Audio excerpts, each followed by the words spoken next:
Imagine your family has over $1 trillion.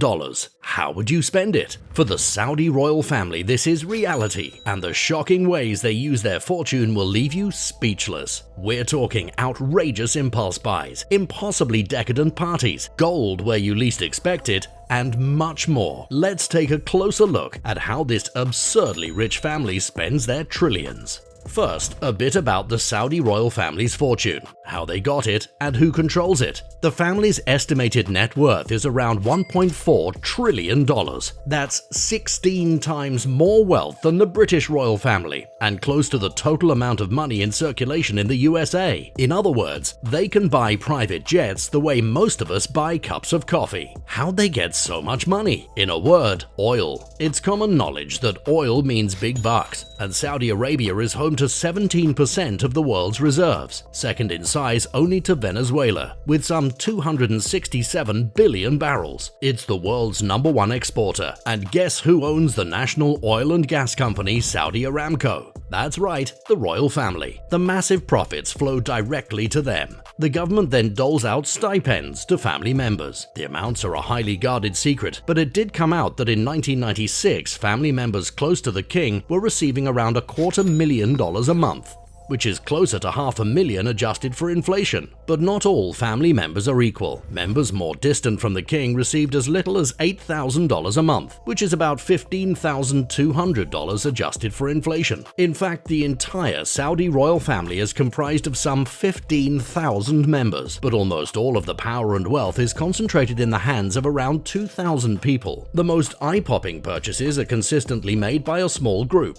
starting at the top with the de facto ruler of the country, the Crown Prince Mohammed bin Salman, or MBS as he likes to be called, and his father, King Salman bin Abdulaziz. Below them are a colorful supporting cast of princes with slightly less power but insanely expensive tastes. Let's start with MBS. Ever since being named successor to the throne, he's been making headlines not just for controversial political moves, which we'll get into later, but for the literal billions of dollars he regularly drops without a second thought. For instance, he once impulse bought a mega yacht that wasn't even for sale. Seriously.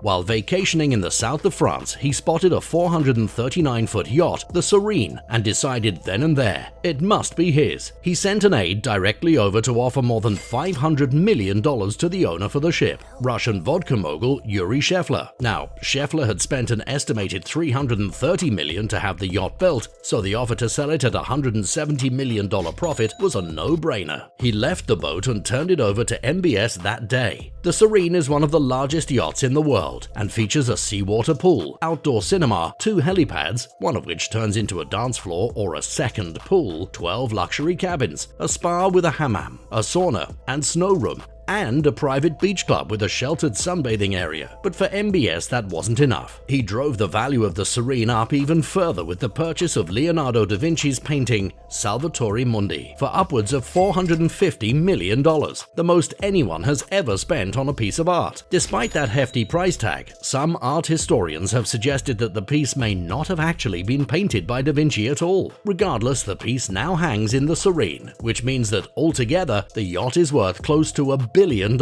or at least that's what MBS paid for it. Naturally, the Crown Prince's opulent taste extends to his property on land as well. In 2015, MBS purchased what Fortune magazine called the world's most expensive home, the Chateau Louis XIV, located near Paris in Louveciennes and costing $300 million. This 57-acre private mansion and garden is the closest you can get to owning Versailles. The chateau's baroque interior is decorated with gilded ironwork, frescoes, chandeliers, stunning marble floors, and gold-covered doors. But don't let the old-world details fool you. The home is also decked out with a home cinema, a gym, a nightclub, and even an underwater room with fish tank walls. Sounds like a nice place for a party, right? Maybe for an average billionaire, but when your family is worth trillions, you go bigger. Take for example the jaw-dropping event MBS put on in 2015, which earned him the nickname the Party Prince. For this gathering, the Crown Prince rented out the entire island of Villa in the Maldives for an entire month. That alone cost $50 million. But he didn't stop there. He paid the entire island resort staff $5,000 each before tips, brought in more of his own staff, and hired star acts including Pitbull, Afrojack, and Psy to perform for his few dozen friends. But what really made headlines was the fact that the Crown Prince flew in 150 models and tested each of them for STDs before sending them to mingle. Unfortunately for MBS and his entourage, the press caught wind after a week, and the ensuing controversy led MBS to shut it down and vacate the island. While the young Crown Prince has dominated the news lately for his lavish spending, his father, King Salman, is no slouch either. In fact, some of his bizarre purchases make his son's chateaus and yachts look dull by comparison. King Salman owns more than a few ornate palaces in Saudi Arabia, including the Urga Palace, where the tissue dispensers and chairs are gold-plated and the trash cans are made of silver. When he wants to get away, he escapes to his $100 million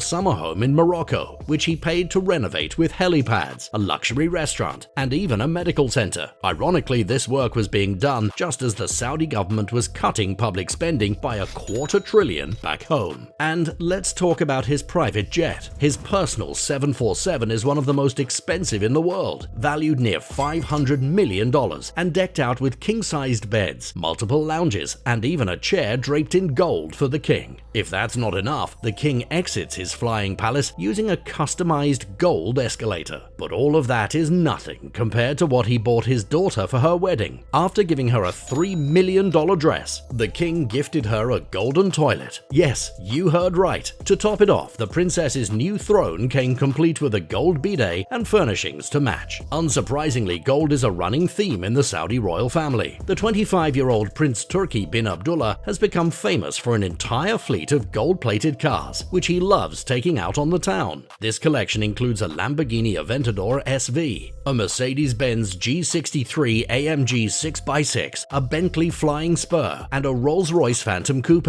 And if those weren't eye-catching enough, he sometimes brings his pet cheetah along as a passenger. Not to be outdone, King Salman's nephew, Prince Al-Walid bin Talal, is rumored to have a diamond-encrusted Mercedes-Benz SL600 worth $4.8 million, more than the combined value of Turki bin Abdullah's entire fleet. Al-Walid is one of the richest members of the royal family, with a net worth that Forbes estimated at close to $18.7 billion in 2017. Naturally, he owns fancy yachts and mansions around the world, but it was a planned private jet purchase that almost put the rest of the family to shame. The prince once placed an order worth an estimated $500 million to have an A380, the largest passenger plane available, converted into essentially a flying castle. The finished product was to have 3 floors connected by a spiral staircase, 5 suites, each with a private bathroom, a steam room with a marble-finished Turkish bath, a boardroom with holographic displays, a concert hall, a prayer room with computer-generated mats, and, wait for it, a parking spot for his Rolls-Royce. But the prince ended up selling the aircraft before it was completed following the 2008 financial crash, which hit the prince hard since he's known as an active investor, owning large stakes in Citibank and Apple. Most recently, Elon Musk convinced him to help fund his takeover of Twitter.